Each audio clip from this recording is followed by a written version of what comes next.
হাসপাতালে জ্ঞান ফিরতে নিজের শরীরে কোনো কাপড় খুঁজে পাননি। ডায়াপার পরানো, পুরো শরীর পলিথিনে মোড়ানো, চারপাশে আতঙ্ক আর মৃত্যুর গন্ধ।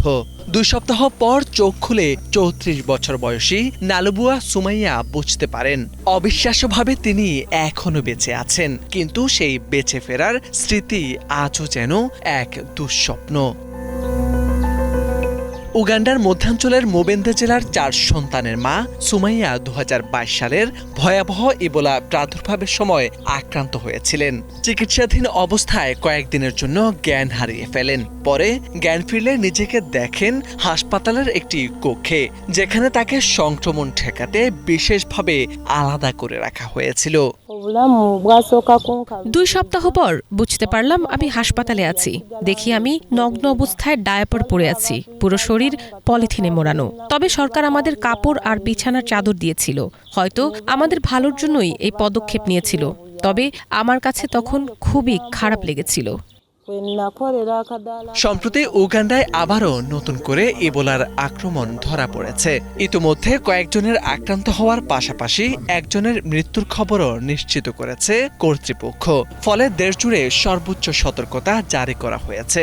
নতুন প্রাদুর্ভাবের খবর শুনে পুরনো ভয়াবহ স্মৃতি আবারও ফিরে এসেছে বলে জানান সুমাইয়া। ইবোলা থেকে বেঁচে ফেরার পরও তার জীবন সহজ ছিল না। সমাজে অবহেলা, মানুষের ভয় আর আর্থিক সংকট তাকে দীর্ঘদিন ভুগিয়েছিল। নতুন করে ইবোলা প্রাদুর্ভাবের খবরে আমি কষ্ট পাচ্ছি। আমাকে ভাবাচ্ছে ভয়াবহ সেই স্মৃতি। এটি অত্যন্ত যন্ত্রণাদায়ক এবং প্রাণঘাতী। সরকারি নির্দেশনা মেনে চলুন। আমি আক্রান্ত হওয়াতে বুঝেছি এটা কতটা কষ্টের। তখন অনেকে সাহায্য করেছেন। সেই টাকা দিয়ে এখন ছোট্ট এই ব্যবসাটি শুরু করি। বিশ্ব স্বাস্থ্য সংস্থা সতর্ক করে বলছে, এই ভাইরাসে আক্রান্ত ব্যক্তির মৃত্যুও হতে পারে। এটি খুব দ্রুত মানুষ থেকে মানুষে ছড়ায়, স্তন্যপায়ী প্রাণীদের মধ্যেও ছড়ায়। সম্প্রতি এটি কঙ্গো ও উগান্ডায় ব্যাপক হারে ছড়িয়ে পড়ায় আন্তর্জাতিক জরুরি অবস্থা ঘোষণা করেছে বিশ্ব স্বাস্থ্য সংস্থা। তবে বাজারে এখনো এই রোগের কোনো অনুমোদিত টিকা নেই। এই ইবোলা ভাইরাস যাতে অন্য কোনো দেশে না ছড়ায়, সেজন্য উগান্ডা ও কঙ্গো সীমান্তে নানা বিধিনিষেধ আরোপ সহ কঠোর নিয়ম মানা হচ্ছে।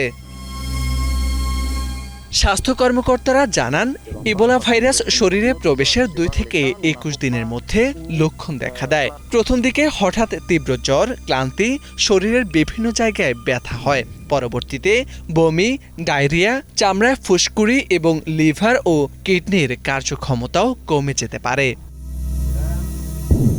মোরশেদ আলম, বাংলা ভিশন।